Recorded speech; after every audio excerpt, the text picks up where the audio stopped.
Hi everyone, this is Ahmet Soybaş. I'm Vice President of Soybaş Steel Company. Okay, thank you very much. First of all, I would like to thank the Steel Club organization and also giving us a chance as a speaker.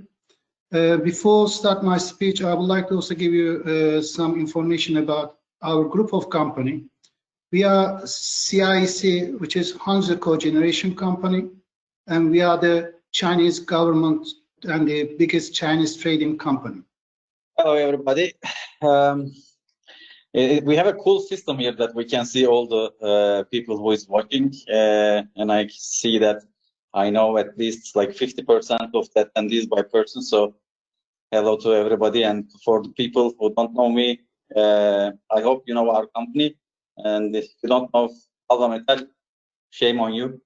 Okay, great. So good morning, good afternoon to fellow participants. I am Onur Karayaka. I'm the founder and managing director of Erimetal. So also thank you very much. Thanks for having me here at MMSteelClub. As the last Unmuted. Of today, good afternoon, everybody. I wish you all a healthy and happy day. Thank you very much for this opportunity to MMSteelClub. I am happy to participate in your webinar. 2 to 3 years. Here I have two scenarios that I'm expecting, the good one and the bad one. The good scenario is that we will not have a second wave of Corona after summer. In this case, if Corona issue is out of our lives, we should see a stronger Q4 2020 and 2021 steel production and consumption should overtake 2019 levels. The bad scenario is, of course, Corona coming back after summer.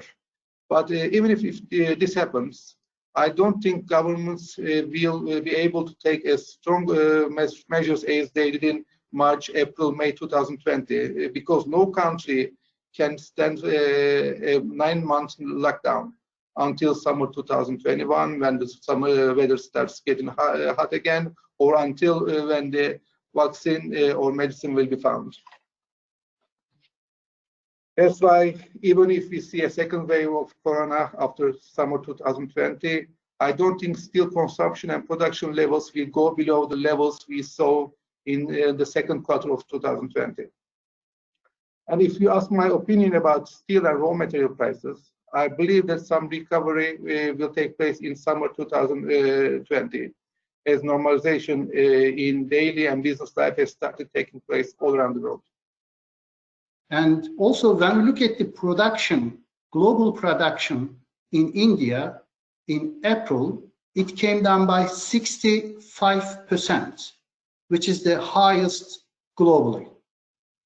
And also, the Chinese steel import increased by 9% in the first quarter, and billets import increased by 655% in January, February 2020. In the normal time, average of billets import was only 20,000 tons per month. So compared to 20,000 tons per month, so we have seen about 550,000 tons monthly billets import, especially in December and November, December 2019. And China, as far as I remember, the last booking as an import, it was in 1999. Then after that, China started import about last year. Then from that level, also China imported about 2 months ago. So the main import countries, especially for the billets, it was from Middle East countries and from CIS origin. But the last round, which was recently imported for China, mainly from CIS origin. As we see, this is the scrap prices. It was it reached the bottom level around mid-April, and then it bounced up a little bit because of unavailability of scrap, mainly because the industry stopped, and then there was not enough scrap generated, so it increased the scrap prices a little bit. Can we see the next slide, please? So the hot roll prices also reacted to this increase with a 2-3 week lag. But after we seeing the bottom level early June, end of April, early May, it started increasing again in the last 2-3 weeks. So we were in the and again MMSteelClub's webinar, and like 3-4 weeks ago, and I was saying that it was a good time to book material from Turkey. So that became a good suggestion. And hot roll prices, and in the next slide we will also see the galvanized prices. They also increased a little bit in the next times the following week. So what I expect from here is, of course, there is some capacity that is not fully utilized by the supplier. So when the prices increase, the demand picks up a little bit. Some of that capacity will come in. So we might see a little bit correction, but after that, demand will pick a little bit more. So we might see another increase. So we don't expect the price to go up like this, but in general we see an uptrend, but with maybe small waves on the way. That's what we think. PMI data and consumer confidence index showed us that things is not going well in Europe even before the pandemic process. The PMI value in Europe has been below 50 for the last 1 year, actually. On the one hand, growth remained limited, and on the other hand, the threat of recession continues. With the pandemic process, the situation become more complicated. But for example, the question is, how much time will monetary expansion continue? How will the recovery process of the industry take place?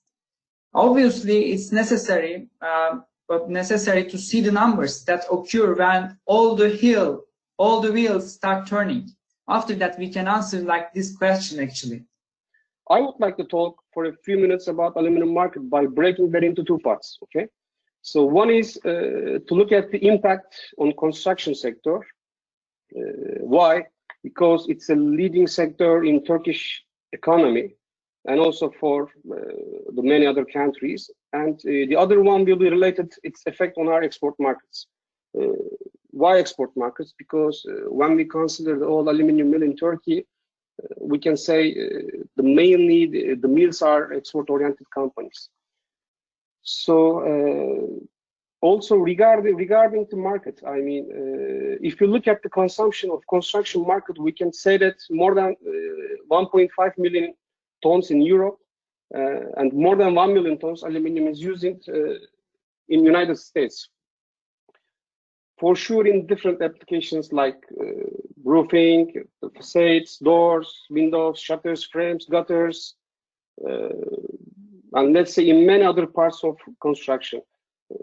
All of us touch this metal at once every day, right? So why I would like to talk about Europe and United States market, because Europe was always the biggest target for Turkish aluminum producers, and United States, let's say they became a good market since 2018, especially after the new government brought the new regulation against China, just like the steel products. After Section 232, US government applied the 10% over already existing tariff. So we can say the total rate came up to around 13% in average.